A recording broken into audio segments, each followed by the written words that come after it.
Tonight, pundits, politicians, and the American public weighing in on the president's sixth State of the Union address. Members of the Grand Old Party saying the president, he was just touting some failed policies. However, new polls out show our American public actually optimistic about Obama's final 2 years in office. We'll have reaction from D.C. And we will turn closer to home where today Governor Cuomo delivered his State of the State address.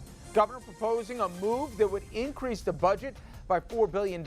He's also pushing for a plan that would increase the minimum wage. Well, the governor's proposals get a stamp of approval from Albany, though. Plus, Senate Republican freshman Rich Finke, he gave the Republican response to Governor Cuomo's address. What New York Republicans are saying about the governor's proposals. How do you like this live television thing, Rich? Easy for me to say. Hey now. Good evening and welcome to RFL. I'm Richard French. There's an auspicious beginning. Thanks for joining us tonight. And we're going to start out of the nation's capital, a little easier to say that one, where the president, he delivered his sixth State of the Union address. And he sure sounded like a guy who didn't get a thumping in November, or at least his party didn't. He had a message to Republicans that not only was he still relevant, but to House Speaker John Boehner that it's going to be his way or he's not going to go for his way.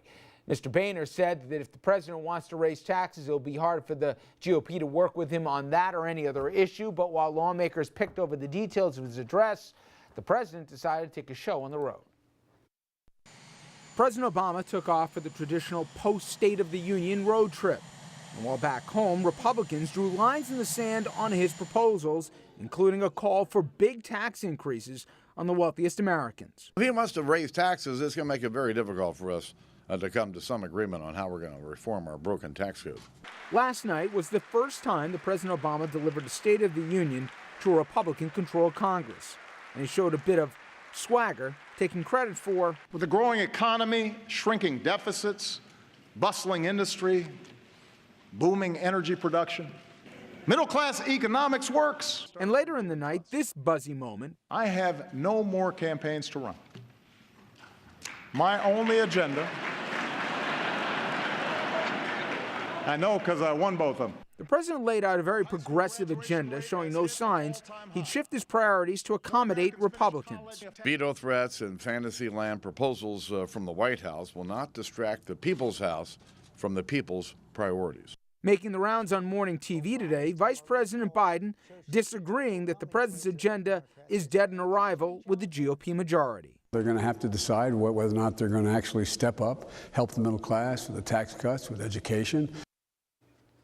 And with that, the president, he laid the groundwork for what could be an epic showdown with the Republicans when it comes to his final 2 years in office. And take a look at these poll numbers. New CNN ORC poll shows where the public stands when it comes to the president's address.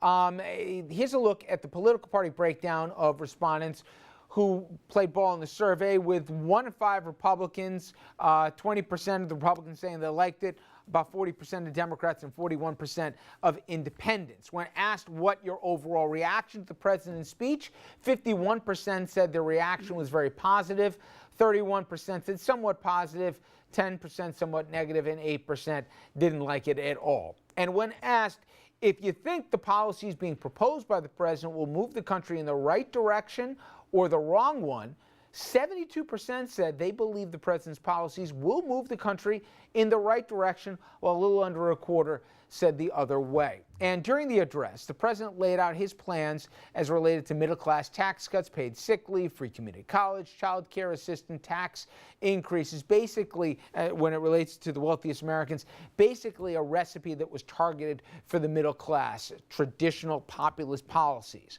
And when it comes to those policies, those same respondents were asked whether or not the following policies I just rattled off will move the country in the right or wrong direction.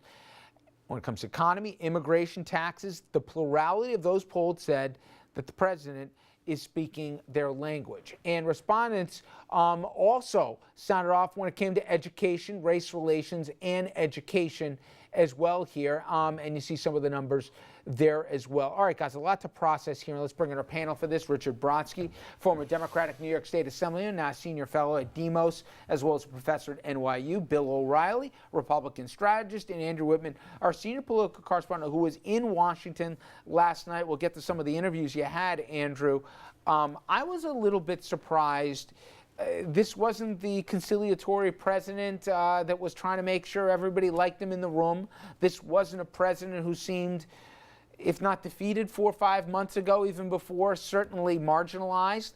This was somebody who believed, I don't know what you're talking about in November. I don't know about those elections. I believe here, not only did I win twice, but when I'm selling, the public's going to like a lot more than what you guys are. Were you a little surprised, and were the lawmakers you spoke to a little surprised by the tone, if nothing else, of the president? I actually don't think the lawmakers I spoke to were surprised. They had a sense that that was going to be the approach that the president took. It was clearly a president who focused on his presidential election wins as opposed to the losses that his party took in the midterm elections. He is still a popular guy, and we saw before the State of the Union even happened that his personal numbers were edging back up towards 50%, the highest that they had been in a couple of years, really, since the 2012 re-election. So this is a president who's also very strategic at boxing in opposition members, as we've seen on more than a few occasions. We've seen him do it with executive orders after the election throughout most of December, whether it's with Cuba or immigration or other issues that are resonating with people. And he's putting Republicans in something of a box on very popular issues. If the measure of success is how many of these things become law, probably very few of them will. Well, Bill, but it's still very popular.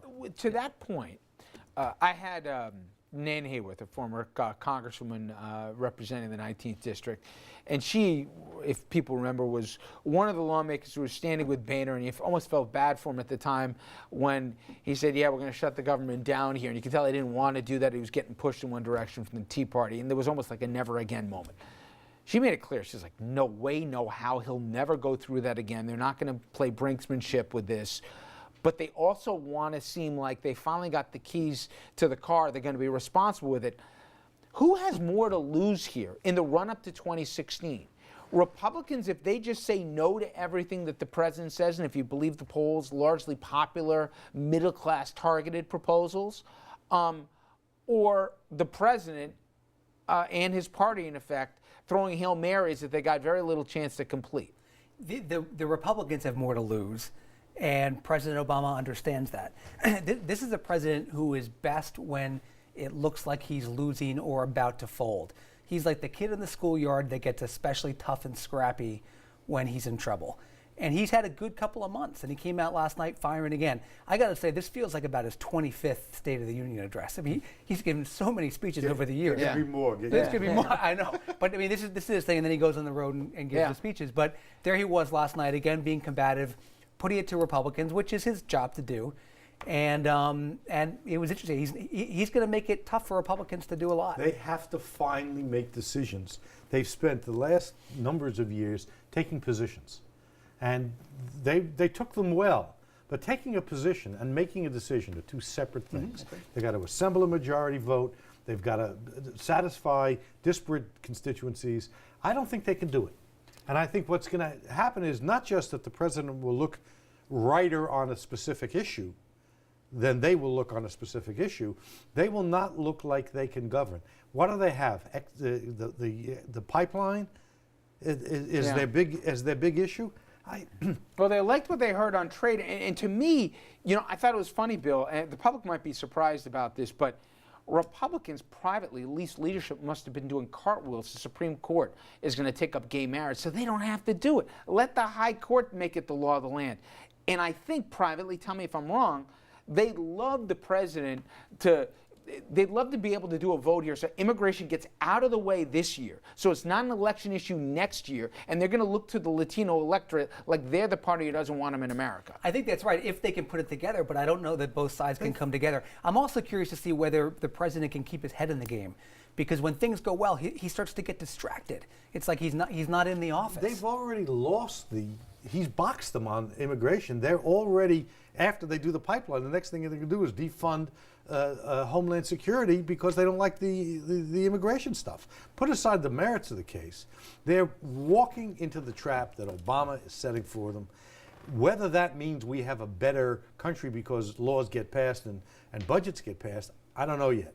But if you're walking into 2016, the problems of being in the majority, you're going to come back and bite the Republicans. Except though, if the president gets on his desk bills that aren't, as he says, or as Boehner said from Fantasyland, if Republicans put proposals on his desk with some Democrat support and the president's vetoing one after the other, then the narrative gets flipped to a degree because then the president's the obstructionary one. So I can see how the game can be played both ways. Depends who's but you on got to get offense the and Tea defense. Party, to come on board here for some of that Well, stuff. you made the point I was about to make, which is that the optics could actually favor Republicans, only that they're going to be able to get a lot of their agenda to the president's desk and then decide whether the president will be in a position an to offense resist. defense Senate. game, yeah. They need 60 votes in the Senate. They don't have it. There will be Democrats who help them on things like the pipeline, but on things like immigration or tax cuts or that kind of stuff, the Republicans are going to have to produce the votes to pass these things. They can't do it. Head over to Facebook and Twitter, everybody, and answer a question tonight. What do you think about the president's State of the Union address last night? What'd you like? What didn't you like? How do you think he did? Now, when we come back, Andrew is going to share some of the conversations he had with lawmakers on the Hill, both before and after the president's address here. Going to have their reaction straight ahead.